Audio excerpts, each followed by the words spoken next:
Halo Sobat Ulma, kali ini saya sedang bersama dengan Catar. Dengan nama siapa? Siap, Baginda Haji Sunaga. Bagaimana sih perasaan kamu sudah berada di kampus Poltek Permalayati ini? Siap, saya merasa senang dan bahagia, juga bangga bisa bergabung di kampus ini. Dan yang pasti ada sedikit perasaan sedih karena harus berpisah dari orang tua. Siap, terima kasih.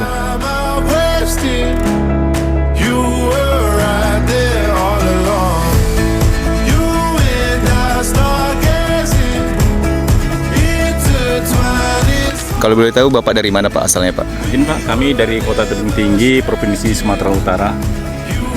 Harapan Bapak kepada anak ke depannya seperti apa? Harapan kami sebagai orang tua yang saat ini anak kami akan mengikuti pendidikan di Poltekpel Mahalayati Aceh.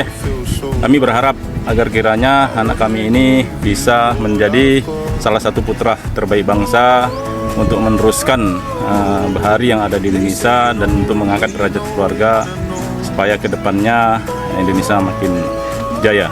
Baik, terima kasih Pak, luar biasa. Semoga adik sukses ke depannya. Amin.